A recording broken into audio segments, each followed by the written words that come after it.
LSU at number 9 and Texas. I saw orange, and that's a Longhorn, isn't it? Yeah, that's the wrong UT. That'll get you in trouble. I am so sorry, Rodney Terry. I did not mean any disrespect at all. You're in trouble. Hey, I didn't do the horns down. It's time for the Brew and Shavers Sports Podcast.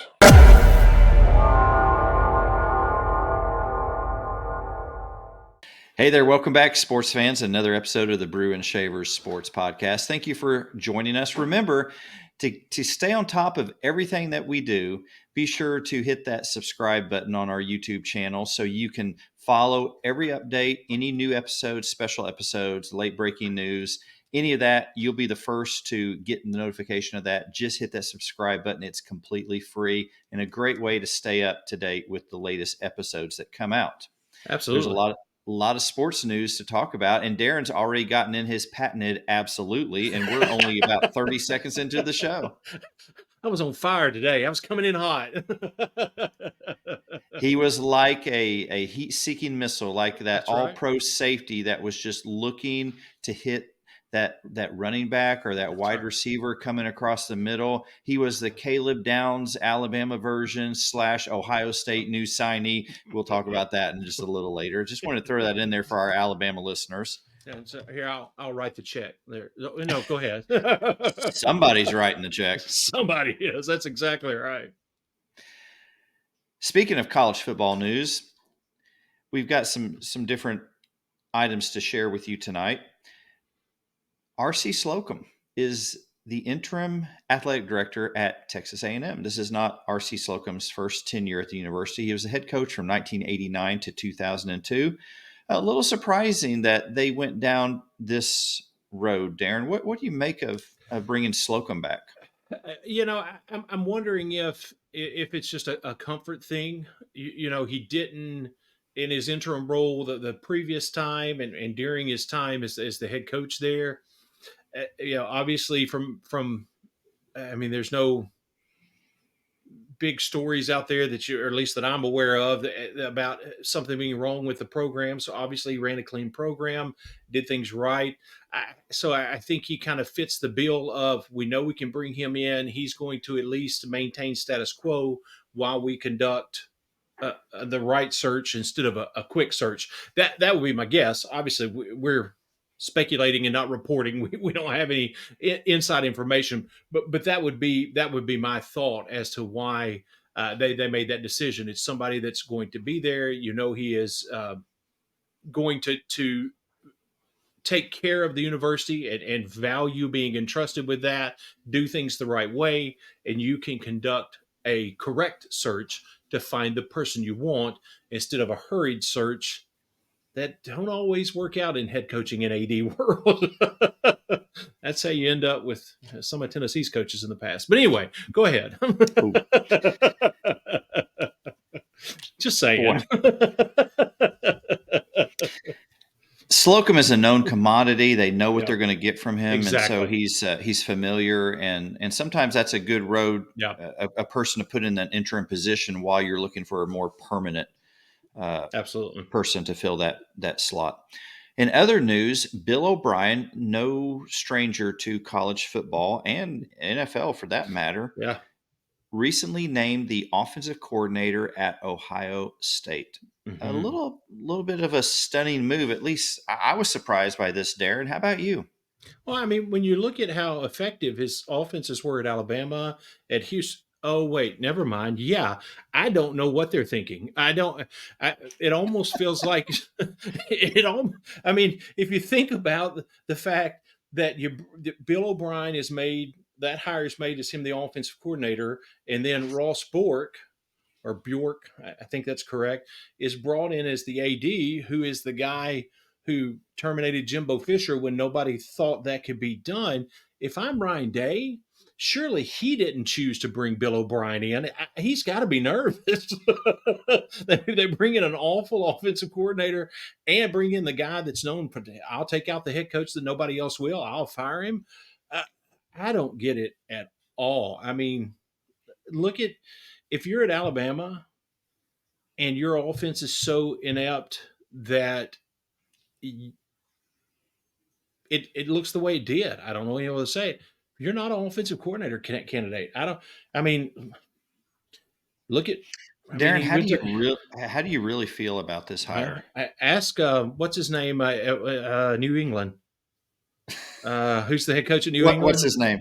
Yeah, I'm blank. The, I'm having one of those moments. the one that just left, or the one they Yeah, just hired? no, the one that just left. I'm come That would on. be Bill Belichick. Belichick. Belichick. There we go. Ask Bill Belichick how it worked out hiring him as OC. I mean, just saying. Darren obviously woke up on the wrong side of the bed today. He's respecting no one in this show, and so brace if he has not said something about your school or one of your coaches, we got a lot more time left. I've got a list. I've got. Speaking of offensive coordinator news, the Tennessee Titans appear to be finalizing contract details to make Brian Callahan their new head coach. Callahan was the Bengals offensive coordinator from 2019 to, well, now, until this move. He's been Joe Burrow's only offensive coordinator at Cincinnati. So a major change for the Bengals and an interesting hire for the Titans. He certainly has the pedigree. Bill Callahan's son, well-known coach. He's been around football his entire life. What do you think, Darren, as far as how does this affect, do you think this is going to affect the Titans, and how is this going to affect the Bengals? Well, from the Titans' perspective, there's nothing about it that makes you, to me, at least on surface, just, giving it a quick, this is kind of breaking news. So just giving it kind of a quick once over, there's nothing really that makes you go, ugh, that's, yes, he hasn't been a head coach before, but I mean, there's been a lot of coordinators that were hired as head coaches and it worked out. It turned out to be a good hire. So even though the lack of head coaching experience is always a little bit of can make you uneasy as a fan, I don't think it's just a standout red flag. So from the Titans' perspective, I think it's an interesting hire. Obviously, the ownership and the general manager of the team were very offense focused in making this hire. So I think it'll be something that for the most part people are happy about in the beginning stages, see what it looks like on the field. From the Bengals perspective, to me, that's almost the bigger story because just as you said, this is the only coordinator. This is the only offense that Joe Burrow has worked within as a pro. Now, obviously, Joe Burrow is a very smart football player, has a very high football IQ, and is very talented. And you would assume, and I think rightfully so, can adjust at any time to anything and can learn a new offense. But this offense very obviously brought out the best and accentuated the best in Joe Burrow. Will the next offense do the same? If I'm a Bengals fan, that's concerning to me. That's what gets my attention the most about this story from the Bengals perspective is what's that going to look like on their sideline and on the field next season. A lot of unknowns that Yep. we will watch with great anticipation. Yep. In other coaching news, Jim Harbaugh, fresh off winning the national championship as the head coach of the Michigan Wolverines, is scheduled for his second interview with the Los Angeles Chargers. I always have to stop because I want to say San Diego, but it's the Los Angeles Chargers. Yeah. So it appears that negotiations, a conversation about that open coaching position are heating up. Yeah.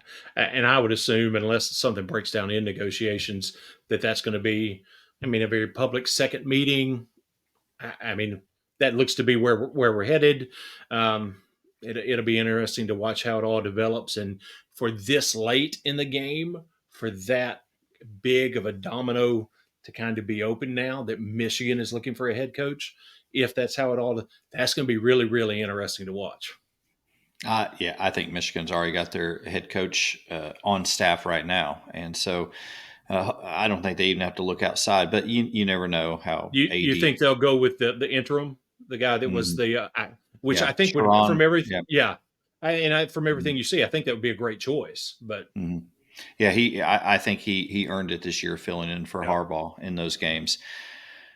And frankly, I know Harbaugh's interviewed a couple times with Atlanta. I see Belichick as a better fit for Atlanta. agree. Harbaugh seems to be a better fit out at Los Angeles for the Chargers. So we'll Yep. see how all of that unfolds. We also want to share the news that we just heard a little while ago. Ryan Sandberg, the great second baseman for the Chicago Cubs, 64 years old, announced today that he has been diagnosed with metastatic prostate cancer. He's begun treatments. Sandberg was a 10-time All-Star during his 15 seasons with the Cubs, finished his career with 282 home runs, 344 stolen bases.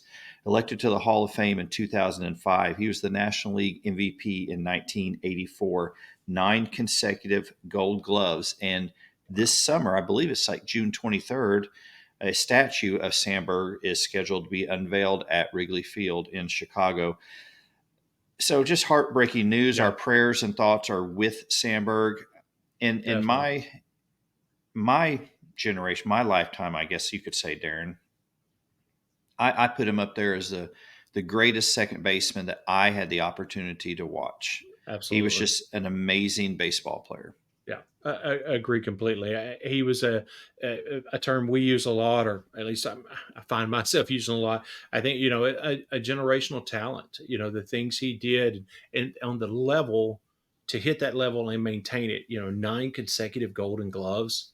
I mean, that's absolutely incredible. So, like you said, very sad. Definitely prayers with to him and his family, but man, what an incredible career and an incredible player he was during his time in the league. There's no doubt about it. One of the all-time Yep, greats, and we wish him well during absolutely. in this new fight that he is undertaking. Let's go over to the college basketball latest top 25 rankings for men and women and look at the SEC teams that are in both polls. On the men's side, Tennessee is at number 5. They're cruising right now. Yeah, Rick Barnes doing a great job. Kentucky at number 6, and they seem to be getting things together. We'll watch them. Uh, Auburn, Bruce Pearl, you can't ever count this guy out at number no, 8. And no, you sure can't. and then, of course, Oklahoma at number 11. On the women's side, South Carolina maintains its hold on the number 1 ranking, and they really haven't been challenged this year. No, Dawn Staley just does a great job year in and year out with the Gamecocks.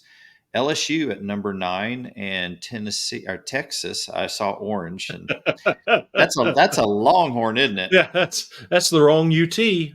That'll get you in trouble. I am so sorry, Rodney Terry. I did not mean any disrespect at all.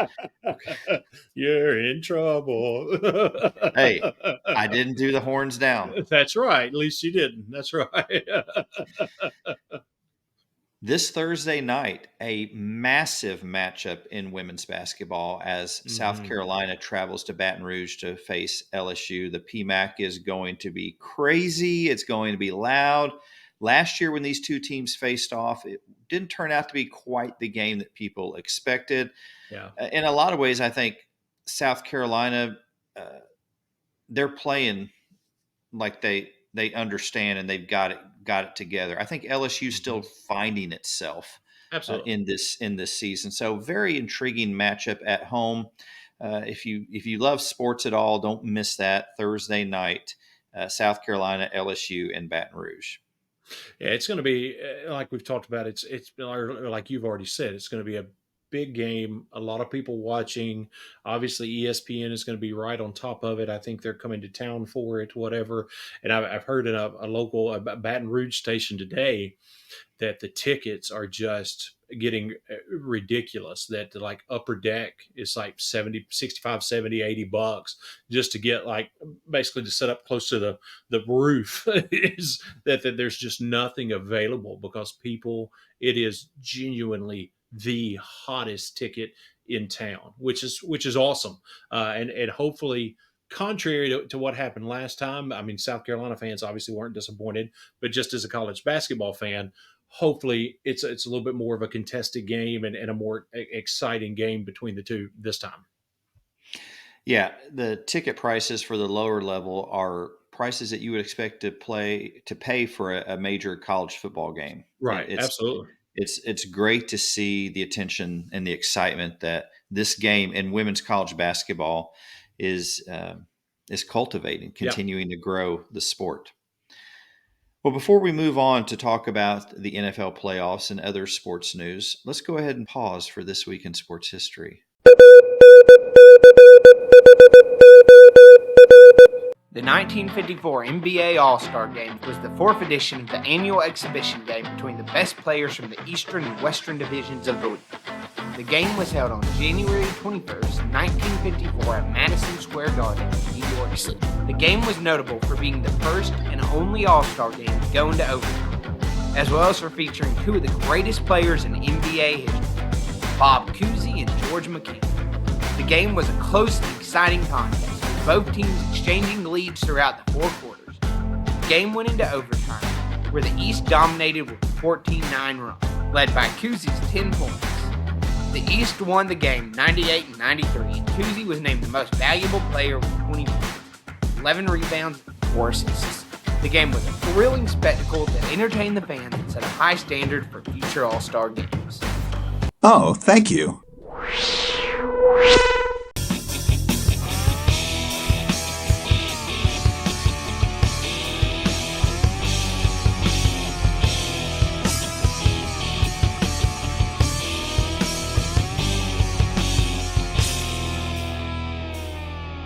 Taking a look over at the NFL playoffs that are in full swing. In fact, we are already up to the NFC and the AFC championship games, believe it That's or not, amazing. Darren. Yep.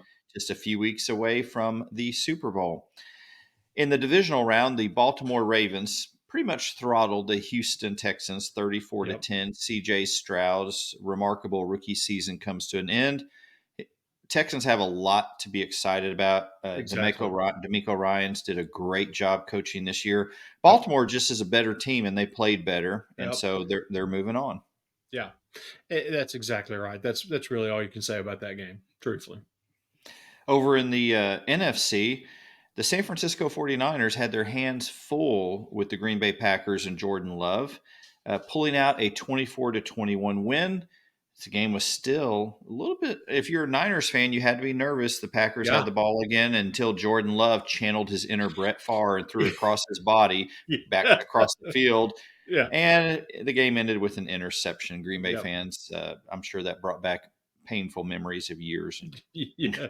gone by. Of many times between Brett Favre and Aaron Rodgers. There's been several like that. That's what you get with a gunslinger. You get the good Yep. and the bad. That's right. That's exactly right. And how about the Detroit Lions? Victors 31-23 over the Tampa Bay Buccaneers. Detroit hasn't been this excited since The invention of the Ford. Now, they had some dominating Red Wings teams. Nah, that's true. Stanley That's Cup, true. Yeah. But yeah, congratulations to the Lions. How exciting is this? And they will travel to San Francisco to play the Niners for a chance to go to the Super Bowl. Did you see the thing going around? I saw it on Twitter. I'm sure it was all over social media, not just Twitter, but I saw it on Twitter. It's like, this is the second time in team history that they've been to the NFC or the championship. And so it was the list of things that didn't exist the last time the Lions were in the championship. And it was like BlackBerry, Amazon, the iPhone. It was a pretty incredible list. But hey, they're back now, and that's a part of the history of it. It's a pretty cool thing to watch. Yeah. Much excitement, and Yep. Congratulations to the Lions and their fans. And then the last entrant into the championship games is the Kansas City Chiefs, Yep. who defeated Buffalo in Buffalo 27-24. Another painful loss for Josh Allen and the Buffalo Bills. But Kansas City moves on to face the Ravens in Baltimore. And what can you say about the Kansas City Buffalo game? We can talk about the game a lot, but really, how can you not say anything about Jason Kelsey? Right. That is the headline. Let's be honest. You've got Jason Kelsey, and then you've got 6 straight AFC championship. And I think that's the correct order. I don't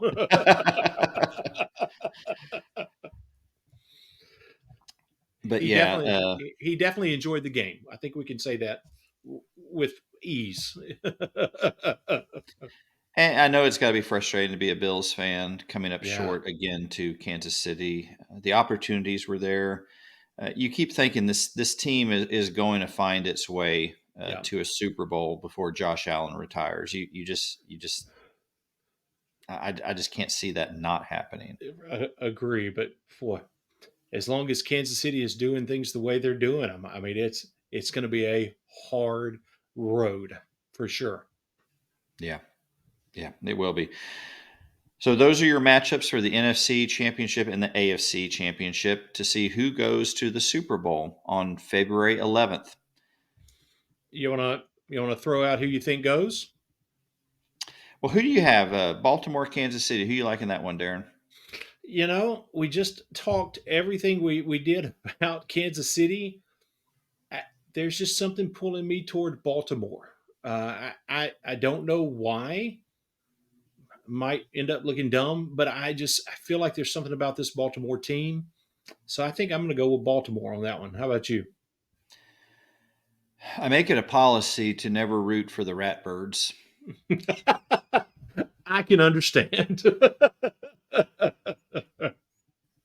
But I tend to agree with you, Darren. I have a feeling that Baltimore wins this game and goes back to the Super Bowl. Yeah. How about on the other side in the NFC, Detroit and San Francisco?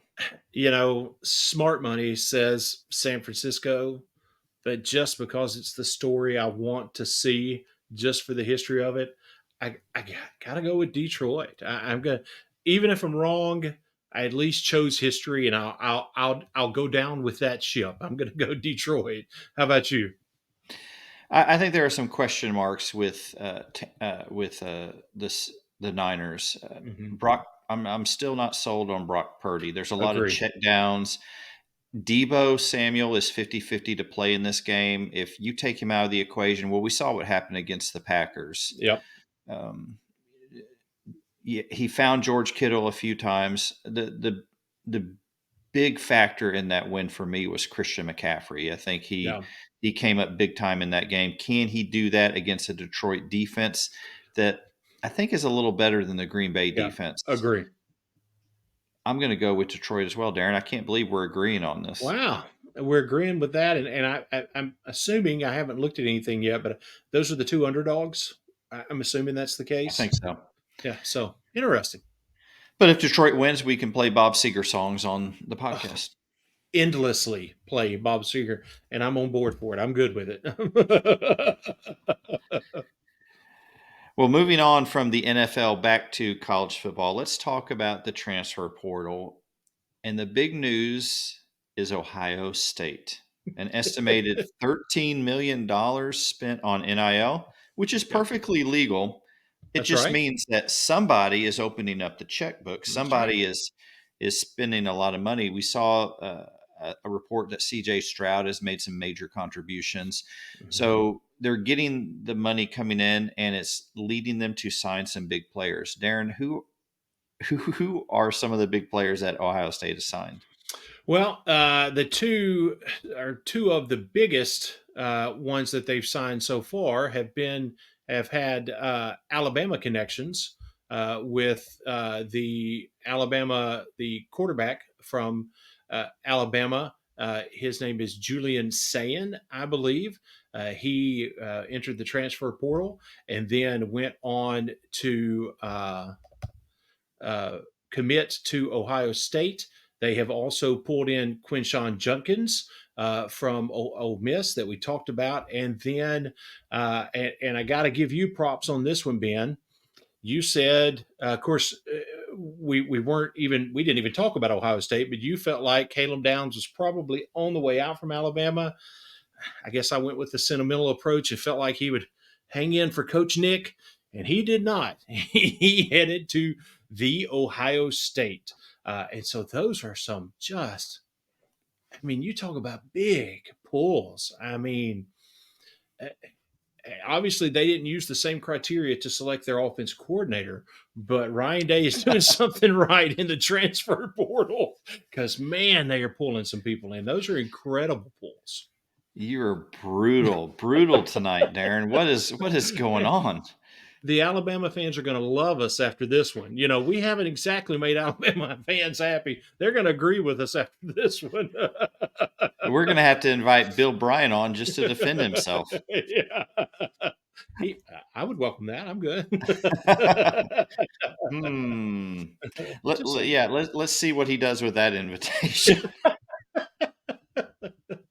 I wonder. Really, the transfers out of Alabama should not be that surprising. Right. There was a certain allure, enticement, if you will, to being able to say, I played for Nick Saban. I played for the greatest college football coach. And yes, he's still there. He has an office in the building, but it's not his team anymore. Right. And so people are stepping back. How's this guy going to do? Everyone's aware of the challenge of replacing a legend. Yeah. And so the verdict is still out. I know he's brought some players from Washington with him. So we're going to have to watch how this plays out. But if you're an Alabama fan, don't hit the panic button right now. Exactly. You still have a lot of talent on that roster, and you'll have incoming talent. There'll still be players wanting to play at Alabama. That's exactly right. It's just a major transition, and this happens as a part of it. And the truth of it is, you've got guys that are there, that have been there. They brought in, even though there's been some decommits, they've brought in a great high school class of recruits. And, all it takes is for next season to be successful. And I'm not talking about national championship or even SEC championship, but if they have a good year, there will be people, maybe not, and I'm not necessarily talking about the same people, but there will be people that are major players at other schools that are saying, okay, I'll go get on that train now. And they'll be bringing in transfers this time next year. We'll be having the same conversation about the ones coming in instead of leaving. Yeah. Yeah. Meanwhile, I want to know who the LSU offensive coordinator is going to be. Yeah. Man, you talking about what's the deal? Why do you think there's the delay as a fan? What's kind of your gut? My gut would tell me that Brian Kelly probably had private conversations with some guys he was interested in to gauge their interest, and the interest was not there. So keeping everything tight to the vest, because you don't ever want to put yourself out there. It's kind of like asking a girl out on a date when you're younger, right? You're trying to figure out a way to do it when you're not embarrassed. So you ask your friend, hey, ask her what she thinks about me. Try to find out if I asked her out, if she would say yes, because you don't want to be the guy that gets embarrassed by sticking your neck out and saying, hey, you want to, what was it? What did we used to say when we were in middle school? Will you go with me? Was that? Yeah, there you go. Was that the expression? Yeah. The George Strait check yes or no. Is that?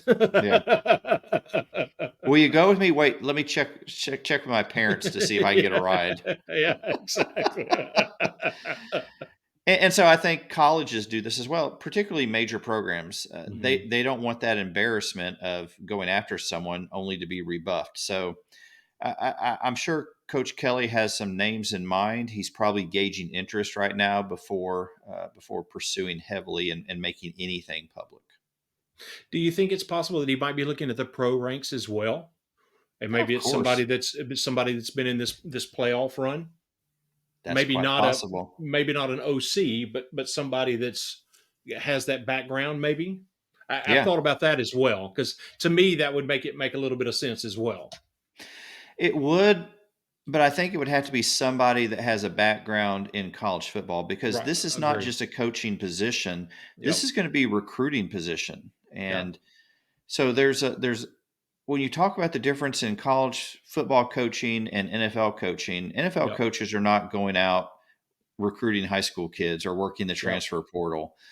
So I think you're going to have to get someone. If you go into the NFL and get someone that's never coached in college, I worry about that kind of hire. Yeah, because you never have to win a living room in pro ball, and you have to do it every day in college ball. So yeah, that's a great point. Definitely.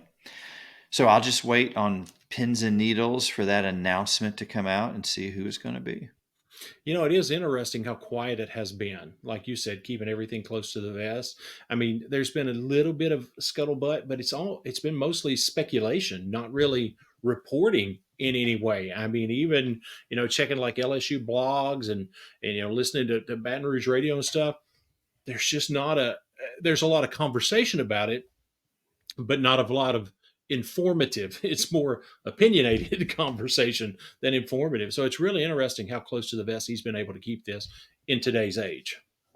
Yeah, and with all these moves in the coaching ranks, I was getting ready to say, Darren, at least as a Vanderbilt fan, you don't have to worry about losing any of your coaches, but you have lost at least one coach, haven't you? Vanderbilt basically lost either fired or lost just about every single coach. Let's see, so far this year, the offensive coordinator, defensive coordinator, special teams coordinator, offensive line coach, the defensive line coach, the defensive backs coach. Is that enough? Oh, strength and conditioning. Forgot strength and conditioning. They've pretty much all turned over. Yeah. And that happens though after a 2-10 season. There tends to be turnover. Yeah, no doubt about that. So, well, hang in there. I'm sure that Clark Lee is still working to make Vanderbilt the best program in the country, and so don't give up yet. He hired the entire New Mexico State staff, brought them on board. We'll see what happens. Do they have Auburn on? Yeah, they do have Auburn. They have Auburn on the schedule, don't they? That's right. Yeah, I think so. I think that's and I think it's in Auburn. The same upset the New Mexico State pulled last year. So take that, Hugh Freeze. Who knows? That's right. Yeah, of course, the big question for me, Darren, is the stadium construction going to be completed by next August? I have seen renderings that say seating that will be available 2024. So we'll see. Because, when the construction first started, they said it was going to be a 2-year project. And I think they got made fun of so much, they sped up the clock. How about we double up the amount of people working on this thing? How about we get that scoreboard out of the sky? How about we... Well, down here, when someone says it's going to be a 2-year project, I'm like, we're looking at 5, and I just plan for 5, and I'm never disappointed. And if it's road construction, depending on where it is, it could be 10. Because we had that one local road here in Bossier City where we live that what was it under construction? Like 10 years of Shed Road. Yeah. Painful memories. Yes. Well, thank you for watching another episode as we just goofed around a little bit tonight, particularly for the last 5 minutes or so. Yeah. You may have already clicked off by then saying, I don't need to listen to these guys, but we appreciate if you're still hanging in there with us. Thank you for listening. Absolutely. Remember to hit that subscribe button so you stay up to date anytime new episodes drop. Like us, follow us, comment on anything that we said. If you liked it, if you didn't like it, if we got something wrong, let us know where we got it wrong. Correct us. We need that. We appreciate that. Absolutely. New episodes drop every Tuesday at 6 a.m. whenever Darren gets up after he goes and slaughters the hog and collects the eggs and bales the hay. He feeds comes the cows and puts the finishing touches on a new episode before it's released. But that's usually Tuesday morning early sometime. You can listen, of course, at your convenience at any time. Again, thank you for watching, and we'll see you next week. Have a great week.